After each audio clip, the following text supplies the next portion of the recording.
Holy shit. If you're one of the 8 people who watched the last video I made on the game Exiled on Roblox, you know that I think that that game is a complete ripoff of a game called Pilgrim.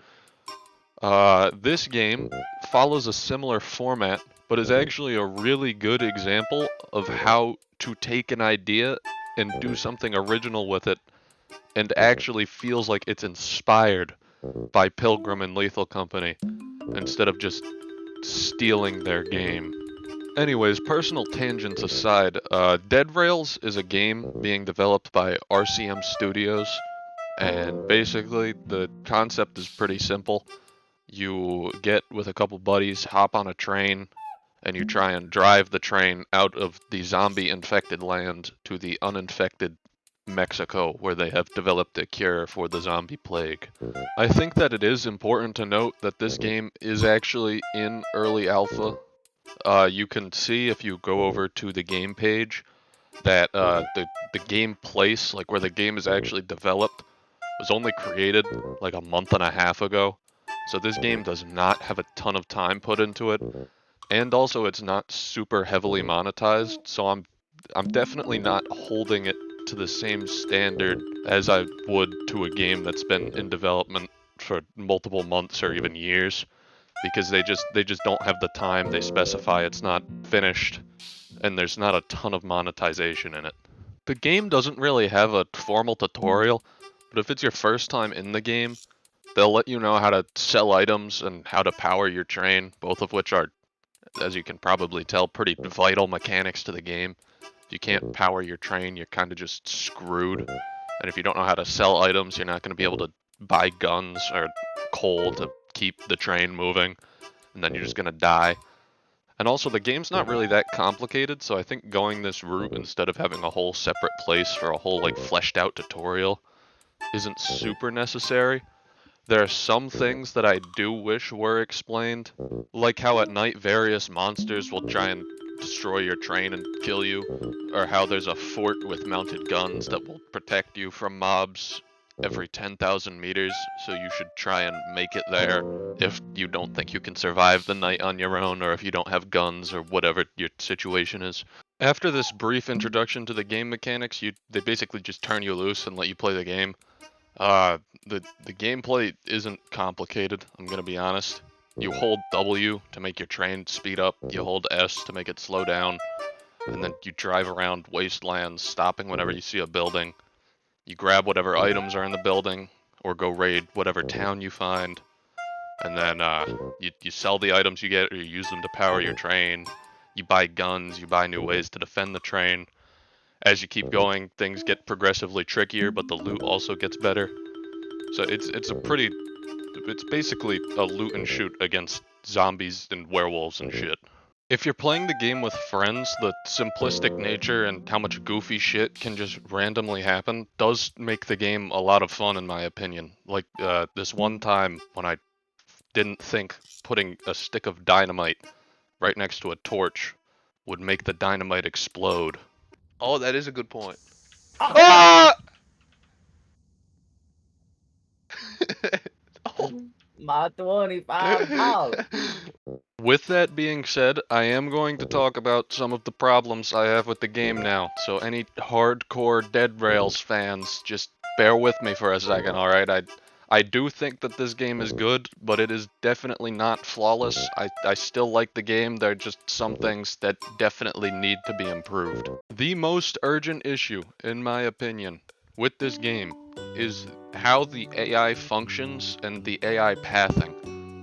So basically, this whole game revolves around you fighting AI enemies, right? Like, there's no PvP, it's just you versus mindless zombies and werewolves and vampires.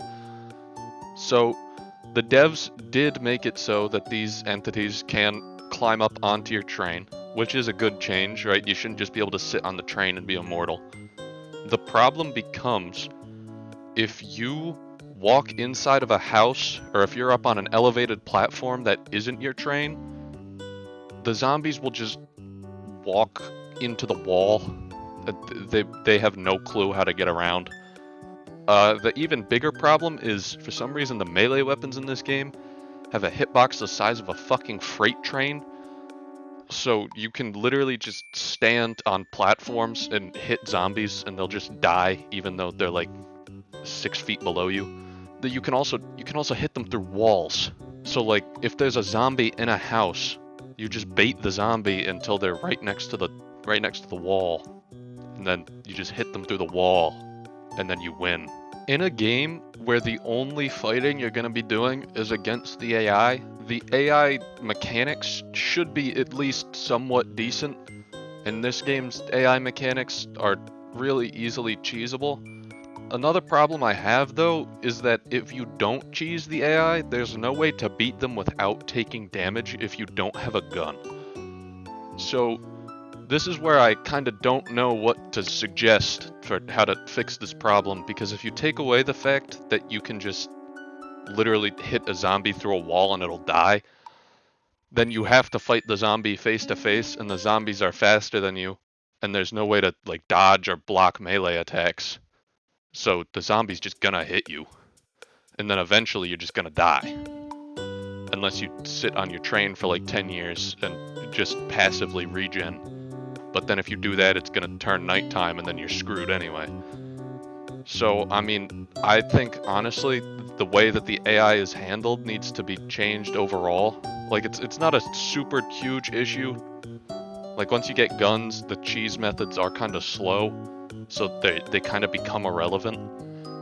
But I think for the early game experience, definitely the way the AI functions and paths and how fast they are and how much damage they do needs to be changed around a little bit.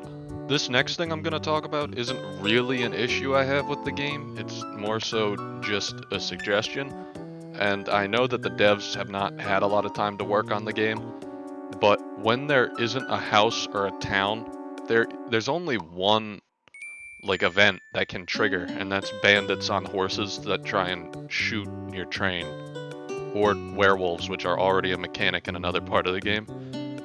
So it makes a lot of the map feel kind of empty when you're not like actively looting something. I think the game needs more variety and just like more quantity of things that will either attack you or pop up or happen while you're just driving the train around.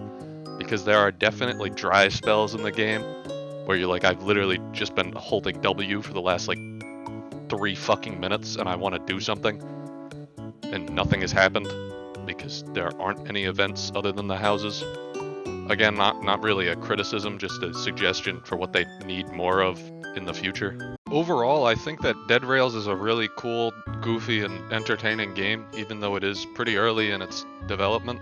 And I think that is the main detractor from it right now.